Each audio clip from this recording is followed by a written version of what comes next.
Hello everyone and welcome to our first video in this 4-part series. My goal with this is to give you just some free information that's going to make sure if you're an entrepreneur starting out or if you have some existing businesses that maybe aren't doing as well as you imagine they would, this is going to help you get off the ground and really get started. The focus of these videos is what my focus has been over the years, and that is in branding. And I can speak about this subject for one key reason over anything else. You know, there's a lot of branding professionals out there that I think get started out by going to school, and then they get a job at a corporate place, and then they might go out on their own later. Or maybe they just get some training, go out in the market, and they're good enough at sales that they get some people. My journey was a lot different. I started out in business as kind of oh no, I'm losing my job. Do I stick to this 9-to-5 thing, or do I take the plunge? This is something that, for me growing up, throughout college, into my professional career, I loved studying business. I spent more time studying that than I did studying for school. And I knew I had to start something, so I did. The business got off to a good start. I mean, it was slow, but after a couple months, things started picking up. From there, it built from there. This isn't about my business, though, so don't let me bore you. We're going to move on from this. But I want to stress, the reason I can talk about branding is I started out with kind of that business, and I was doing copywriting is what I started out doing, and content writing. Really, I was just doing any sort of writing people would pay me for. But what I discovered as I built that is that I was having a difficulty getting and keeping clients. And the big reason wasn't satisfaction. The jobs would be great, but it was mostly jobs that you'd find on something like a Freelancer at the time or Odesk. And most of the time those clients just need one-off things. They want you to write content for their website. They have some sales letter they want you to write copy for. And it's not ongoing work, and sometimes they'll come back to you. I've had more than my fair share of clients from that. Some of them I had ongoing work where I'd create blogs every week. But the problem was it was an inconsistent revenue stream and it wasn't focused. And it was funny because one of the things I did when I'd write for these clients, I'd create them a brief. And some of them already had briefs. And basically these briefs would describe what their brand is about, what they're looking for. So I was using branding very heavily early on to actually accomplish this copywriting and the content writing I was doing. And so what I figured out all of a sudden is, hey, and this is a couple years back, I'm like, hey, I need to make a difference in my business. I need to have that X factor. I need to grow. I need to be more than just me freelancing, was what it was essentially. And branding is the one thing that did that for me. And let me tell you something. Up until I I knew about branding, but up until I focused on that, I found nothing that worked. And I did all sorts of I got Google AdWords certified. I was running Bing ads. I'd get free credits there. I'd look into Facebook ads. I paid people to train me how to do that. Did all sorts of things. The problem was until I understood branding and how to get myself out there, it didn't work. So using some of that knowledge I learned, though, now what I focus on is something I call social branding. And depending on when you're watching this video, I'm initially recording it with only about a year into this being Macolino Enterprises' business of focus. Now, for some companies, they wouldn't try to advertise that. For me, I'm advertising it wholeheartedly because this is a relatively new field to begin with, A. B, and I'll explain that later if you don't know what social branding is, we're about to get to that. B, I think in this industry, actually, I can guarantee you with 100% confidence in this industry that experience is not as important as tools.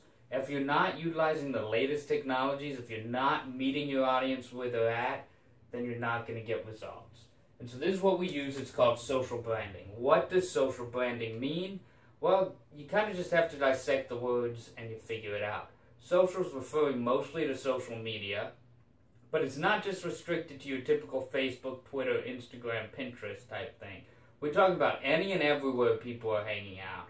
So it's a broader social term, anywhere online. Even if there's a community in person, let's say you're in an area that there's a local meetup group that has an interest in kayaking and you're an outdoor shop. That's a social community that you can be branding yourself in for much less than you would normally spend on branding.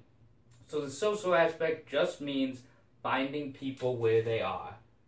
People. It's all about people. You get them where they are. And this is one of the key mistakes people make with branding. This is one of the key mistakes people make with marketing, is that instead of focusing on people where they actually are, they just try to throw stuff out there. They get a billboard, they get a TV ad, they get a radio ad, and it's not focused enough.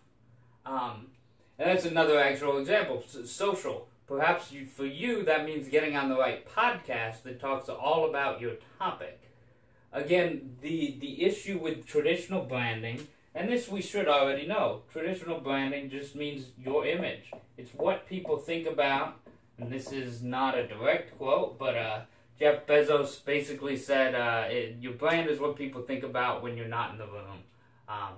Pretty close to exactly what he said. Might have a couple words of missing or off.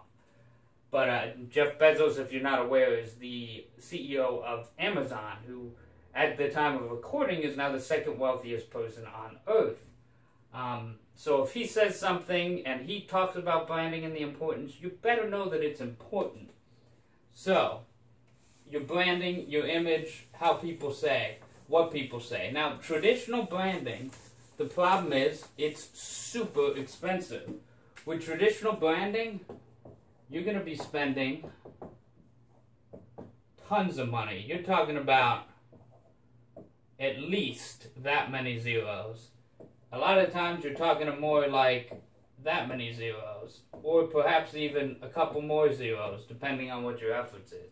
You got to understand, competing with traditional branding with some of these huge companies out there is impossible. You're not going to compete with Walmart. You're not going to compete with Subway. You're not going to compete with any of those big, giant brands around the world. Amazon. You're not going to compete with Apple. You're not going to compete with Microsoft if you try to go toe-to-toe with TV, radio,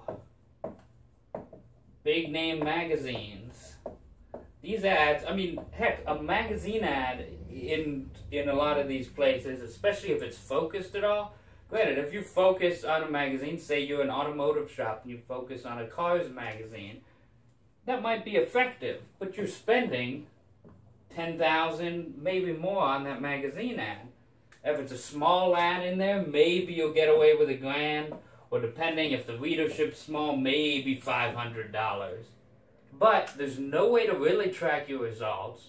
There's no way to know who's actually coming to you from that ad unless you give them a coupon. And again, you're still hit or miss. So, what we look to do with social branding is take away the difficulty associated with that traditional branding strategy. So with social branding, your cost, let's say you're just starting out and you have no budget to hire someone like me. And you know what? I appreciate that. And my hope is that I give you these tools you need so you can get yourself off the ground. And then as you grow, you're not going to have the time to do all the social branding you need, which is where I come in. Again, I'm totally upfront. You're going to get to learn that as you watch these videos and you get to know me better. I'm here giving you value because down the road I know it's going to come back to me. It's plain and simple how it works. So social branding, though, you can do for free. It costs time. And if you want to spend money, there are ways to spend little bits of money. For instance, YouTube is a very cost-effective place to spend little bits of money. Maybe you make a commercial with your own team, not spending $10,000 on a professional setup. Make a simple commercial, you post it to YouTube, and you put it out there, you boost it, maybe $5 a day, $10 a day, and you target. And this is the difference with social branding when you do spend money. Again, this isn't necessary, but I'm giving you the whole overview. And let me back off for a second. This first video, I am going to overwhelm you. I should have said that at the beginning. I'm just throwing it out there, and I'm giving you a 10,000 feet look at what social branding is, you'll be able to see below the schedule and the other videos what they're going to entail. I will go into more detail on this. So YouTube, you spend $10 a day and you're focusing on your audience. You actually get to say, hey, I want to focus people age 25 to 32 who own a car and have an interest in these videos about cars. And you can literally laser focus that. Rather than running an ad in the local paper or an ad in the local magazine or putting yourself in the yellow pages or what have you, now you're reaching your exact audience. And you can say, hey, I want them within 25 miles of my location. You can laser target that and find them exactly where they are. And you're spending pennies for everyone who in your audience who sees that. And they're who you want. Now, obviously, this is about the targeting. I'm talking about the social aspect of this right now.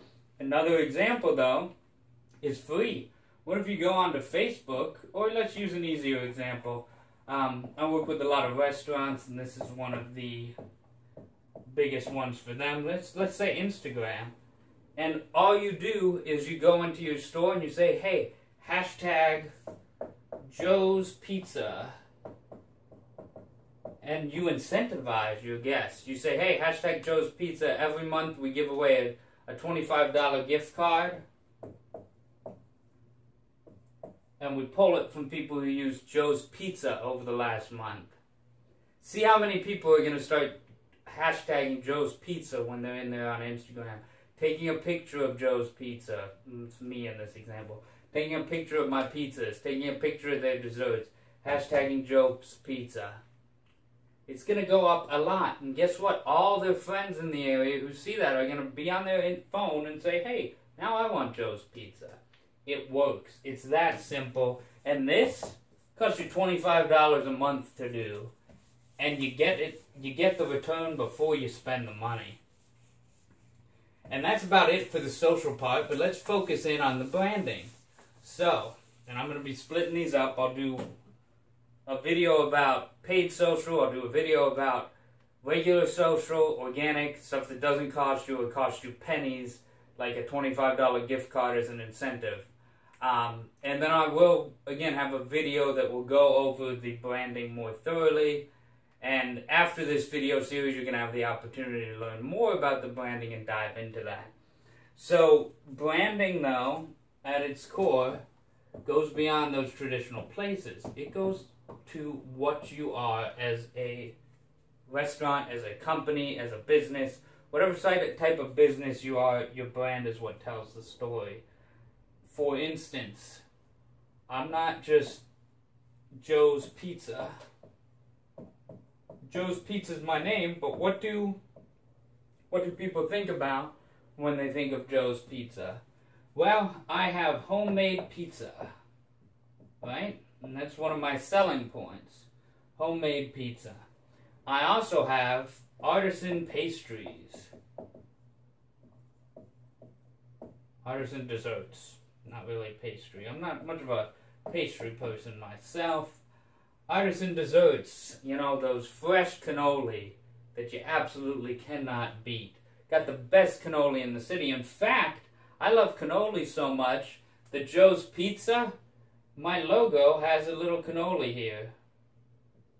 A little cream and, you know, get that professionally drawn, and I have a cannoli in there, and the A is actually a slice of pizza. I don't know how I do that, but somehow I do. And I got a nifty little logo with a cannoli and pizza in it. And let's say that part of that brand is, hey, Joe's a fun guy. He likes having fun. He likes having a good time. He has, every Tuesday, he has $4 pitchers of beer. And let's say on his walls, because he's kind of eccentric, and he's fun, he has swords sitting around his walls and knives. And he has like old vintage military stuff that he likes collecting. Maybe that's the kind of stuff he decorates with. That's different. Most Italian restaurants, you go in and they have pictures of the old country. old pictures of Italy, artistic walls, and that's it. Well, this one's different, man. This is an Italian restaurant that has like this weird thing going on, but I like it. He has a loyalty program. He does this stuff. And I'm going about this using this example for a reason. What you got to realize is that I could go on for days about different ways to brand. And that's why branding is so important, though. What ends up happening is you are able to build an entire culture around your company. And you notice the key word in culture there. Something you don't want to build, at least I don't endorse it. You build a culture of people who like what you have. And the only way to do that is to brand yourself. And you'll see over these next few videos how you can go about doing that. Again, this has been a 40,000 foot overview of what social branding is. And I want to serve you in this way just to tell you that it's out there. And if you're not using it, you need to get started. I hope this has given you some ideas. I hope it's got the gears turning. And I hope that you do feel a little bit overwhelmed and confused. Because if you didn't, then I didn't give you enough information. Next week, I want you to tune in. Same time, same place. Come watch the next video. Check it out. You're going to find that I'm going to dive into this subject. Next week, we're going to focus 100% of our time on the branding. That's what I talked about at the end here. But I'm going to do it a lot more systematic and a lot more organized so you can pay attention and follow me. One of the things we do here is use actual templates and documents that we print out, that we work with our clients, and we make sure they have a brand. Next week's video, I'm going to quite literally go through that process with you. No, you're not going to be here talking to me, but I'm going to go through that process. We'll make up another example, and as we do, you can follow along, take the notes, and record your answers and record your responses. This way, you can literally get the first step to building your own brand. I hope you realize how valuable that could be to you in business. For me, that's what made the difference from struggling month to month, wondering if I'd have enough work, to being able to have enough people come to me to where I don't have to do much. I make these videos, I write some blog posts, and that's frankly because I enjoy them and I like giving value. But my main thing is I run some targeted ads and I have my brand constantly churning out information. Constantly on the radar. If you want to do that type of thing where you're not struggling, wondering, will we have enough leads, will we be able to get this out here, this is the series for you. Absolutely free. See you next week.